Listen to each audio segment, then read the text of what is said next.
A certain king had a beautiful garden, and in the garden stood a tree that bore golden apples.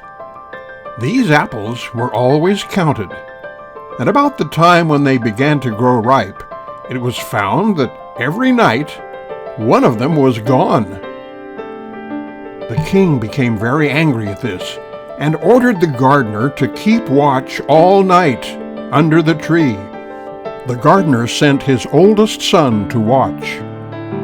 He fell asleep, and in the morning another apple was missing. Then the second son was ordered to watch, but he did no better, for when midnight came, he too fell asleep. And in the morning another apple was gone. Then the third son offered to keep watch, but the gardener, at first, would not let him, for fear some harm should come to him.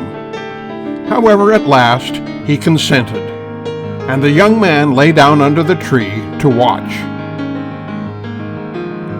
As the clock struck 12, he heard a rustling noise in the air, and a bird came flying that was of pure gold. And as it was snapping at one of the apples with its beak, the gardener's son jumped up and shot an arrow at it. The bird flew away, but the arrow had struck its plumage, and one of its golden feathers fell to the ground.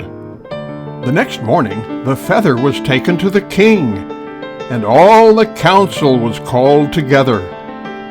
Everyone agreed that it was worth more than all the wealth of the kingdom. "If one feather is so precious," declared the king, "I must have the whole bird." So the gardener's eldest son set out to find the bird. And he'd not gone far before he came to a wood, and by the side of the wood he saw a fox sitting. The fox looked up at him and said, "I see you are going to search for the golden bird. You will reach a village in the evening, and when you get there, you will see two inns opposite to each other. One of them will be very pleasant and beautiful to look at, and the other poor and shabby. Stay in the shabby one." But the eldest son thought to himself, "What can such a silly beast know about the matter?" So he went on, and in the evening he came to the village where he saw the two inns. In one, people were singing, dancing, and feasting, but the other looked very dirty and poor. "I should be quite a fool," thought he, "if I went to that miserable place." So he went into the smart house, and there he ate, drank, and forgot all about the bird and his father's orders. Time passed, and as the eldest son did not return, the second son set out on the same journey. He also met the fox, who gave him the same good advice. But when he reached the two inns, he too thought the shabby one unworthy of him. So he went into the cheerful one, and there he stayed.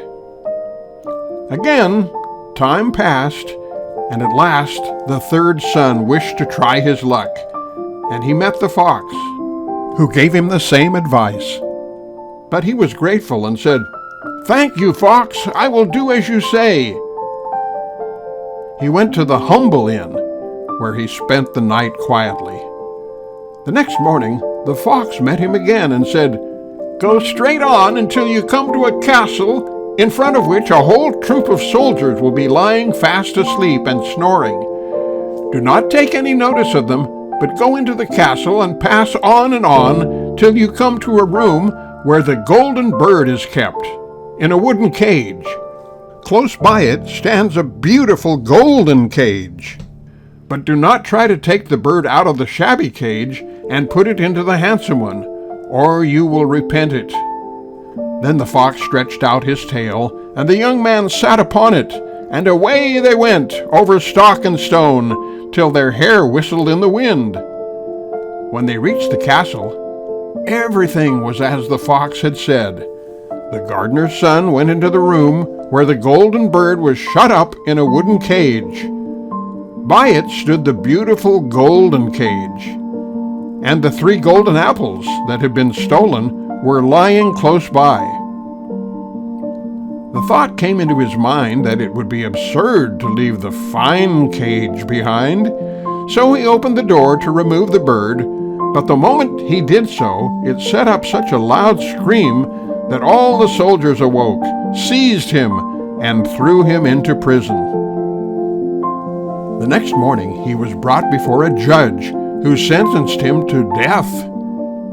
But the king, who owned the golden bird, said he would spare his life on one condition, that he must bring him the golden horse, which ran faster than the wind.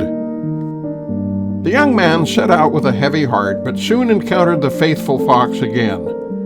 "Do not grieve," said the fox. "Follow my directions and you will succeed. Go straight on until you come to the castle where the golden horse stands in the stable. The grooms will be lying around fast asleep. So take the horse quietly, but beware, do not put on the golden saddle." The young man slipped into the stable and found the horse standing there. However, as he was about to leave, the thought crossed his mind that it would be absurd to take the beautiful horse without the equally splendid golden saddle. So he decided to put it on.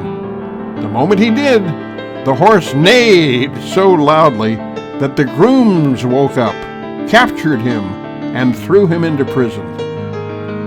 The next morning the king said he would spare the young man's life on one condition. He must bring the beautiful princess from the golden castle. Once more the young man met the fox, who said, "This time I will help you more. Go straight to the golden castle and you will find the princess. She will greet you warmly, but whatever you do, do not let her say farewell to her parents, or you will meet with trouble." The young man managed to find the princess and convince her to leave with him. However, as they were about to depart, she begged him to let her say goodbye to her parents. He hesitated, but eventually gave in. The moment she cried out, her parents and the castle's guards woke up, seized the young man, and locked him in prison. The next day, the king of the golden castle gave him one final task: to remove a huge hill that blocked the king's view of his castle. The young man sat down in despair, knowing the task was impossible. But the faithful fox appeared once again and said, "Lie down and rest. I will take care of it." By morning, the hill was gone. The king, astonished and impressed, allowed the young man to leave with the princess, the golden horse, and the golden bird. On their journey home, the fox accompanied them and asked the young man for a favor: to cut off his head. The young man refused, but the fox insisted. At last, the young man did as the fox asked, and the fox was instantly transformed into a man, the long-lost brother of the princess. In the end, the young man returned home with the golden bird, the golden horse, and the princess. They all went their separate ways and lived happily ever after.